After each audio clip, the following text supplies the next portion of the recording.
this video, we're gonna discuss some things you can do once you've finished your hopefully solo run of Monster Hunter World and its main questline. One might easily think that this is where the story ends, but no, this is only the beginning, my broski. As many seasoned veterans would agree, the true ending is in fact Alatreon, or Alatreon, or Alatreon, or however the hell you say that, and his bitch-ass fight that can't possibly be done solo by the likes of me. Or can it? This is the Road to Alatreon miniseries of Monster Hunter World. So bro, what the fuck? So you've beaten Nergigante and was foolish enough to think that that was it, right? I mean, I don't blame you, bro chacho. I thought the same the first time after finishing Monster Hunter World. There couldn't possibly be a tougher hunt to be done in the game than that prickly bastard. But as you quickly find out, there's always a bigger fish to fry. The New World cannot be at peace until the Elder Dragons are put to rest, it seems. As straight after you beat Nergigante,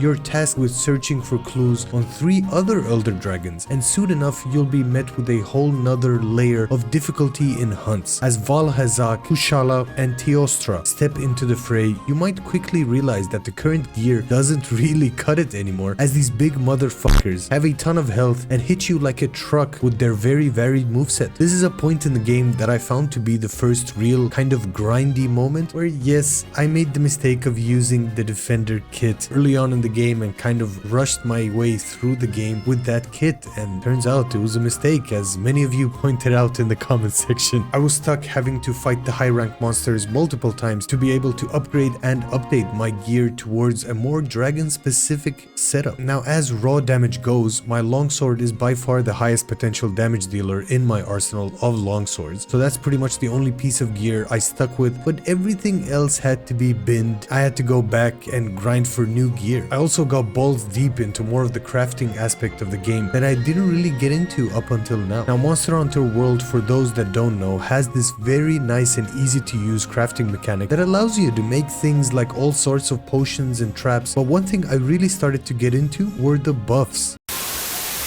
We interrupt this program with some breaking news. It seems the awesome person watching this video has yet to subscribe to the channel or like the video. And in an unprecedented turn of events, he is now full on thinking about it. It is indeed free to do and would help me out a absolute ton. I mean, it would help the person of the broadcast a lot. News. It's the news. Damn it. We will update you on more information once we get it. So for now, let us return to the scheduled program. So instead of just making your potions and antidotes, I started to heavily invest into making armor skins and demon drugs, and specifically the mega variants of these two. Now, as the name suggests, these do increase your physical output as well as your defense. Now, as far as I'm aware, the mega variants just increase the duration of the buff, but I could also just be very wrong on this, so please do correct me if I am indeed wrong in the comments down below. Now, one might say only a few points added to defense or attack won't really make a difference in the long run, but bro, let me tell you, it's not necessarily the literal stat boost, but the psychological effect that it has on you. I can't be the only one who all of a sudden feels like my freaking Bankai was activated as soon as I chugged down a few potions. Anyway, while my grind fest of beating the trio of madness and badness combination, I realized that, man, there are so many monsters that need hunting. It's really no joke when I say the game is only getting started at its end. After the trio of dragons, you get to fight the large blue bitch dragon, aka Xenojiva, and then of course the credits roll. But wait, there's more. All of a sudden there are blue exclamation marks everywhere in Astera, and so the journey to Alatreon begins. Now, over the course of however long Monster Hunter has been around for, there have always been live events or different events happening around the world, and the devs have been really kind to Monster Hunter World, really, with adding different kinds of collaborations with different studios, like The Witcher 3 for example, or freaking Final Fantasy. Like, you get to fight arguably one of the toughest bosses in the game, Behemoth. Now, on top of these collaborations, there's also Call Taroth, Devilinio, among others, with the biggest point of interest for a lot of people at this point at least being Iceborne, which is a absolutely huge expansion. Like, bro, I don't think you understand that the Iceborne expansion is about the same size as the base game. Like, bro, that's massive. Okay, I know. Maybe I'm lying, maybe I'm stretching the truth just a bit. It's not as big, there's not as many new monsters, and there's only one new zone in the game, so bear with me. The expansion does just have a lot of reskinned monsters as well that hit harder and have way more health, but it also introduces new tiers in weapon upgrades as well as the master rank, a higher tier rank that on top of just bragging rights for most players also brings new armor and tier 4 gems to use and abuse in your gear setup. Now I am still admittedly working my way through Iceborne on my road to Alatreon. I will be releasing a full retrospective review once I finished it, as well as making these kind of update videos as I am getting better and better at the game. So bro, please share some knowledge down below in the comments. I would like to know things I'm missing out on and things that I should be focusing on specifically, as I hear Alatreon is a bitch. So please do let me know in the comments down below. Now I think stepping into Iceborne is the point in the game for many where gear selection really starts to play a way bigger role in how these hunts go. Like bro, what the actual fuck, the spike in difficulty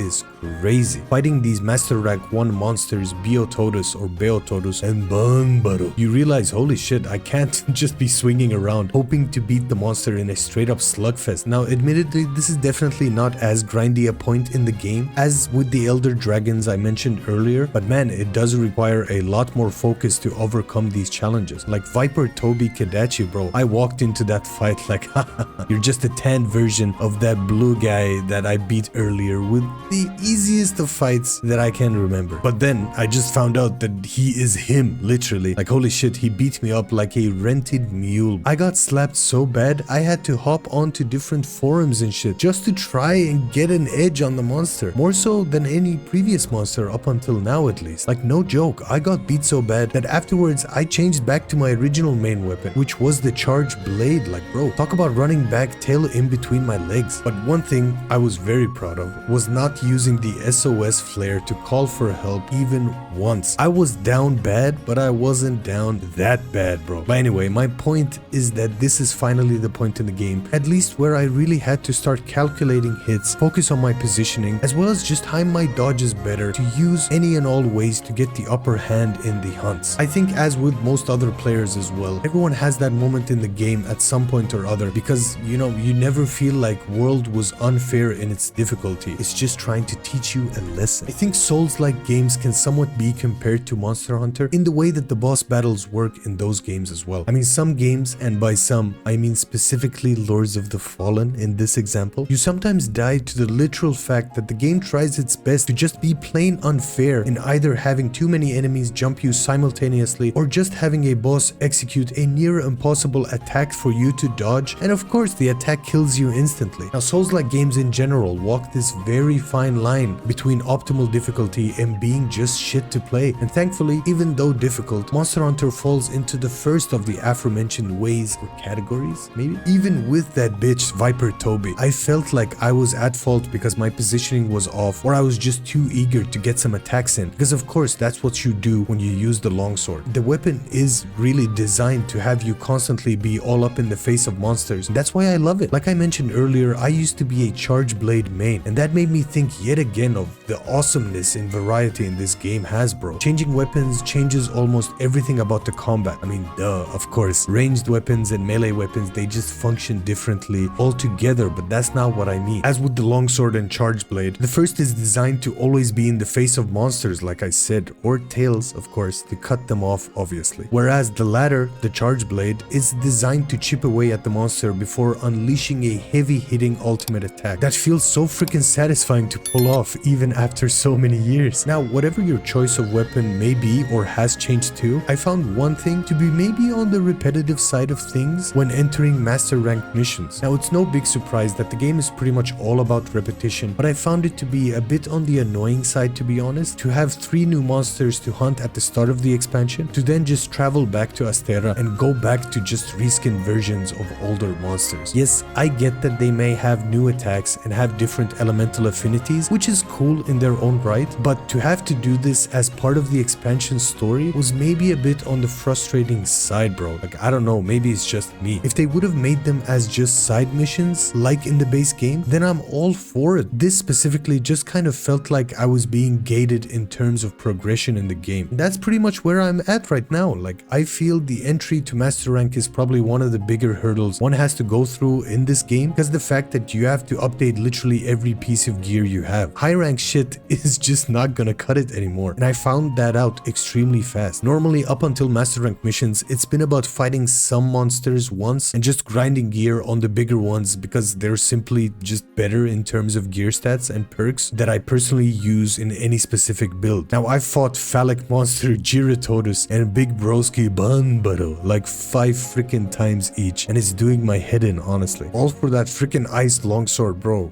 I'm going crazy. Apart from my personal annoyances, I can't just get enough of this game. The excitement of collecting materials to build better and better gear is in full swing, and I'm super excited to see what more Iceborne has to offer. Like I said, there's a bunch of new monsters on the horizon, and I've only hunted like 3 of them down, at least of the newer ones, as of this recording. I also have been trying my best not to look at any spoilers on forums because I want that excitement to keep going, at least until I meet the big bad Alatreon. But when is that, you may ask? Bro, how the fuck should I know? Maybe it's in the next video, or maybe it's in the near future. I guess you'll have to subscribe to find out.